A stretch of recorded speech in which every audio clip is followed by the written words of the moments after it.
Hey there, guys. Thanks so much for dropping by, and a very warm welcome to another Holy Shed. After a week which me and Pat spent in retreat at the Hillfield Friary in Dorset, it's the home of the Society of St. Francis, and we were blessed and humbled by the lovely welcome and the service that we received from the community there. We had an amazing week in which I worked alongside Anna Robinson for the first time, but I'm sure not for the last. She has a wonderful gift for leading people into contemplative practices and prayer. I think we made a great team, and as I say, I'm sure that we'll be doing it again in the future before too long. And a huge thanks to the lovely people on the retreat who shared generously and freely of their lives and experiences. It was a very enriching time. And hey, next weekend I'm leading a retreat/course at the Amadown Centre in Somerset on the subject A Big Enough God for the 21st Century. It's a great topic which I can't wait to get my teeth into. We've got a fairly full house at Amadown, but I'm sure there could still be a couple of places left if you suddenly find you can make it. Anyway, today I'm taking a question from you guys, from Penny actually, who wants to know what to make of another one of those pretty grim parables of Jesus at the end of Matthew. It's in Matthew 22, 1 to 14, if you want to check it out. It's the one where Jesus likens the kingdom of heaven to a king who gives a banquet for his son and sends out some of his slaves to invite the guests. However, the invited guests are none too keen. They refuse to turn up. So he sends more of his slaves to say, "Get your sorry backsides up here as soon as you can, or else." Well, something like that anyway. But anyway, they just make fun of it. They make light of the invitation and just go away and get on with their lives, which actually I think says quite a lot about this king, don't you? And some people mistreated the slaves and even killed them. Well, enraged by all of this, the king sends in his heavy squad of slaves to destroy those who killed the others and burn down the city. Well, the next thing, the king invites anyone that they meet when they go out with the invitations. And this time they did attend. Wonder why. But then when they're all gathered there in the banqueting hall, the king spots one of the guests who wasn't dressed properly. He wasn't wearing the prescribed wedding garments. So he was none too happy by this, and he had him bound hand and foot and thrown, it says, into a place of weeping and gnashing of teeth. I mean, you can see why Penny is asking about this. It's one of those troubling stories, isn't it? And one popular approach, probably the popular approach to interpreting the parable, is to decipher it according to a set of presumed equivalencies, right? So that the king equals God, his son equals Jesus, the first guest who violently refused the king's invitation equal the Jews, the later guests who replaced the first equal the Gentiles, the outer darkness, equals hell, where all who refuse God's invitation, Jews or Gentiles, will be cast into misery for all eternity. All of which means, guess what? The story becomes an allegory for an already well-known evangelical message of sin and salvation, of heaven and hell, with some anti-Semitic theology thrown in. Well, guys, there are many problems with this crude allegorizing approach to the parable, not least that an eagerness to squeeze in a pre-packed set of conclusions completely ignores the story itself and the stark moral and theological realities of the story. And if this king represents God, I can only say, what kind of God is it that you are worshipping? One of my favourite biblical scholars who's been welcomed here in the Holy Shed in the past, Amy Jill Levine, lovingly known as AJ, she is, to my knowledge, unique in that she is both an observant Jew and a professor of the New Testament. And with her depth of knowledge of the Jewish background and of the intrinsic Jewishness of Jesus, which is so often overlooked by Christians, she demolishes crude Christian assumptions about this story. Parables, she says, are a specific genre of Jewish storytelling which are not meant to be straightforward and didactical. They're meant to be ambiguous, like riddles or puzzles that that raise disturbing questions, that challenge existing societal or religious norms and prompt debate or argument among the listeners. As for this story of the Great Banquet, AJ says, if it doesn't trouble you, if it doesn't trouble you, there's something seriously amiss with your moral compass. We're better reading it, she says, not as a story about heaven and hell and final judgment, but about kings, politics, violence, and the absence of justice. That way, she says, we'll get an awful lot closer to the real historical Jesus. All of which I love. But if that's how to read it, then you have to ask, why did Jesus begin with the words, the kingdom of heaven may be likened to a king who gave a banquet for his son? I mean, that sounds fairly clear, doesn't it? But actually, not so much. Not least because this king surely bears no resemblance to the God revealed in Jesus. The God that Jesus called Father doesn't even remotely resemble this king. This sounds much more like a very unpopular despot. Also, there are two significant anomalies in the way this line is generally translated. First, there's the issue of the tense. The tense in the Greek text is past, not present, so that may be likened to is better rendered has been likened to. Has been likened to. And then there's a word in the Greek text completely omitted from most translations. King should read a man a king, which is kind of awkward, grammar and language. But actually the Greek says this: the kingdom of heaven may be likened to a man, a king.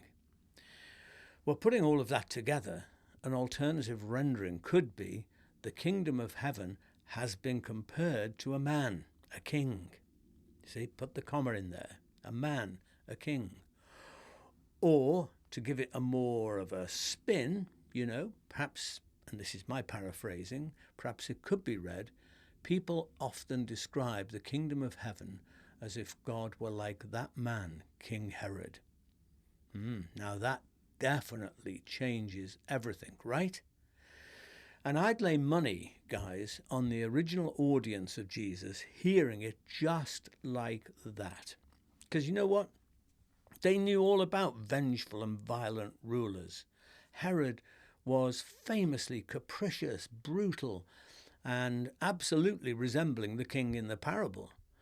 The Romans were also ruthless with anyone who cut across them. So I read the story as a warning against imagining that the reign of God, the kingdom of God, is anything like the kind of rulers that these people already knew about, okay? The story saying, you understand all of this stuff. What I'm telling you about the kingdom of God is not like that at all. So, in other words, it's another instance, which I've commented on in recent sheds, of Jesus subverting the status quo, of actually being furtively political in his statement.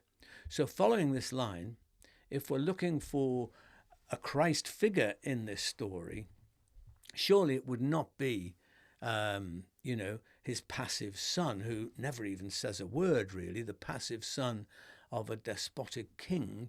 I don't think that's where you'd look for a Christ figure, but instead, I think that we would look at the silent protester at the wedding feast, right? The guest who refuses to play the game, who refuses to play along with, political power games, who turned up there, but who won't sing through his teeth while their city is still in smoke and ruins, and some of his neighbors are killed or suffering. It's this man whose silent, non-violent resistance, it says, leaves the king speechless. Marvellous. With no sign of violence in word or in action, with no resistance to the violence that's being inflicted upon him, this man immediately puts me in mind of Isaiah's prophecy, famous prophecy about a suffering servant, right? Led like a sheep to the slaughter, who like a lamb before its shearers did not open his mouth. Bear this in mind. Just prior to telling this parable, Matthew has Jesus riding into Jerusalem on a humble ass, disdainful of the might of Rome and its war horses. And a few paragraphs later, in this passage in Matthew, he's overturning the tables in the temple, protesting the corrupt practices of the authorities, the Jewish authorities, which was well known. So like this dignified but underdressed guest, Jesus himself would not play the games of those in authority. And all too soon, he would find himself standing before them condemned, an innocent victim, beaten, then crucified in a place of suffering and gnashing of teeth. Jesus stood up to the civil and religious authorities and suffered unjustly in order to demonstrate a different and better way than violence and revenge. He's showing another kingdom. He invites us to his very different banquet. It's more of a come as you are sort of party at which all are welcome: lepers, tax collectors, prostitutes, women and men, children, the rich and poor, Jew and Gentile, no special clothes required, no need to cower or conform, nothing to fear. Beloved, welcome. That's the kingdom that Jesus presented through his life and work and teaching. God's kingdom revealed in Jesus is about love, not violence like the Herods or the temple authorities or the Romans or indeed the king in this parable. Earlier in Matthew, Jesus said, turn the other cheek, right? Love your enemies. And shortly after the parable, he talks about the greatest commandment being to love God and to love one's neighbour as oneself. It's all there. He tells Peter elsewhere to forgive 70 times 7 and not to seek retribution. Matthew's Jesus is diametrically opposed to the king in this story. In our world, the quietly resistant guest at this banquet reminds me of a lone protester, ironically, standing in the path of a mighty tank in Tiananmen Square. You remember that image? Challenging the might of China. This strange man in the parable reminds me of Rosa Parks sitting stubbornly at the front of the bus, protesting a violent, racist society, not willing to play along with that game anymore. He reminds me of Nelson Mandela, banished to the outer darkness of a prison cell for 27 years. This guy reminds me of Hannah, one of my former congregation, a peace protester who lay in a road chained to concrete outside a nuclear weapons site, calling for defence budgets to be spent on feeding the hungry and healing the planet. He reminds me of 83-year-old Reverend Sue Parfitt from Bristol, being arrested for protesting against the genocide in Gaza in August. And, there were many other senior citizens like her too. These are the people that I'm minded of when I see that guy refusing to go along with the game being dictated by this despotic king.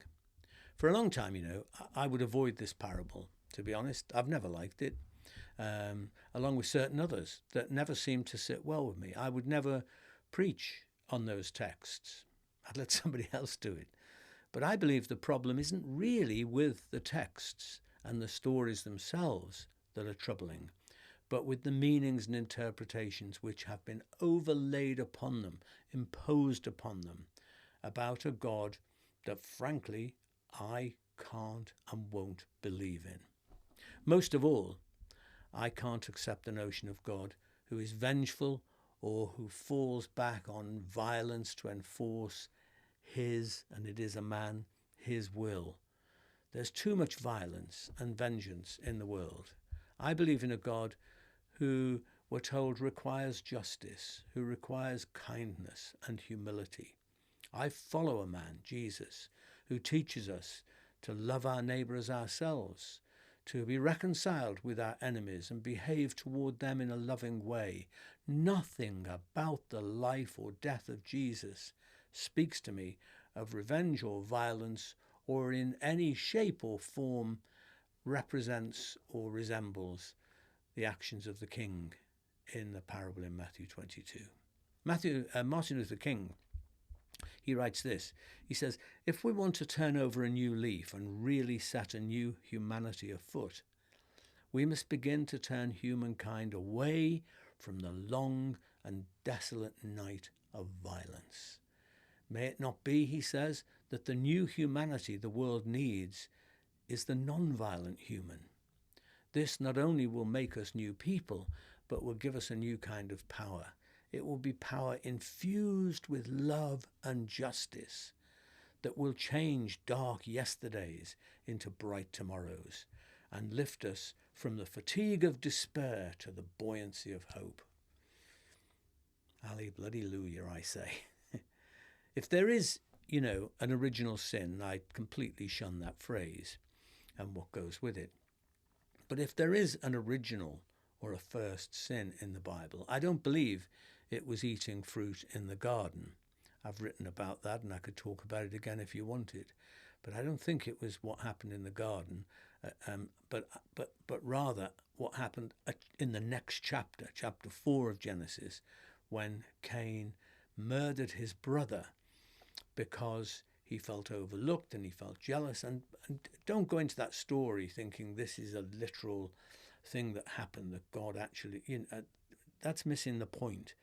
This is a man for whom life feels unfair. Okay, a lot of people feel that. It's not fair. Why is it happening this way? And that leaves him, it leaves every one of us with a choice. How are we going to deal with this? And, in the story in Genesis 4, God says, sin is crouching at the door. It's whether you're going to let that in or shut it out. And so in other words, the original sin in the Bible was violence. I could talk a lot more about that, as I say, in another shed, if you'd like me to. I, therefore, let me put it like this. I cannot accept any biblical text or, more significantly, interpretation of a text as divine revelation which advocates violence or attributes violence or vengeance to God. There it is. I will not accept that as an expression of divine revelation. I believe in a God of non-violence, revealed in the life and death and teaching of one who walked the path of non-violence, the path of love and forgiveness, perhaps as no other.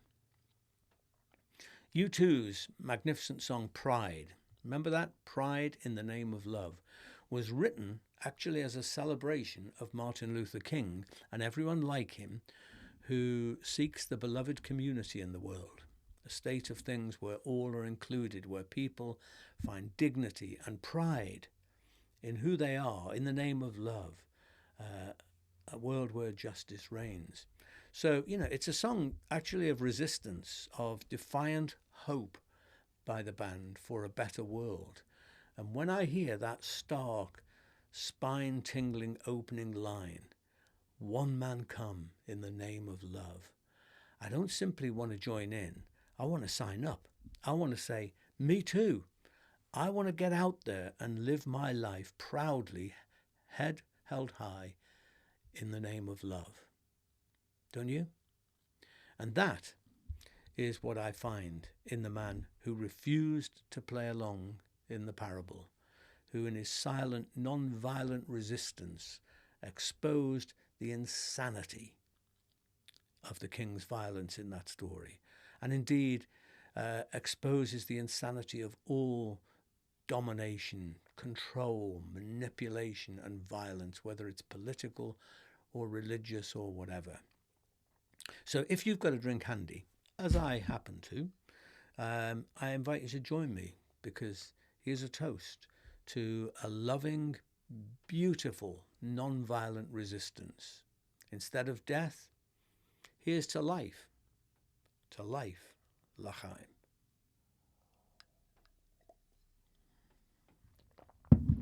So Penny, I hope that helps.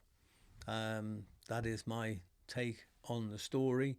It's like so many, we've grown up, we've been groomed actually to read the Bible in a particular way and to have certain frameworks of thought imposed upon the text, rather than actually looking at the text itself, puzzling over it, poring over it, arguing over it, and maybe finding that it is challenging us in our own life, in our own world here and today, as I find this story definitely does. So if you want me to talk about any more, just let me know and I'll see what I can do. Go well, be kind to other people, be kind to yourself, stay human. And I'm going to finish with that U2 song, Pride in the Name of Love. It's not a studio version. I'd be clapped in chains by YouTube if I played that. So it's a live version, but it's still pretty damn good. And just look out for the bit where Bono interacts almost in a kind of liturgical way with the audience with that line, love, love, love. Everyone's chanting it, and I think it's wonderful. So if you like what I'm doing here in the shed, you can support me. You can buy us a coffee. You just have to follow the link which is on the screen or in the words underneath whatever form you're watching or listening to this podcast in. And we're deeply grateful for all of you who support us in our lives and in this work. It's so much appreciated.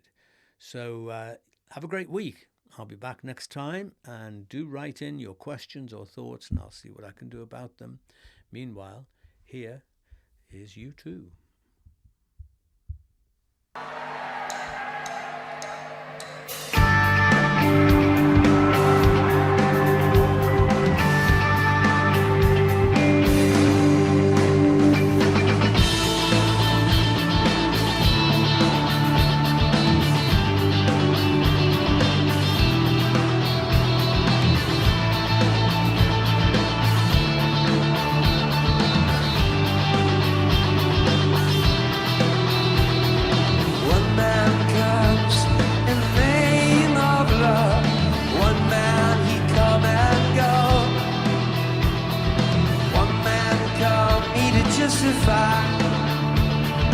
One man to overthrow. In the name of love, one more in the name of love. In the name of love, one more. One man caught on a barbed wire fence. One man he resists. One man washed up on an empty beach. One man betrayed.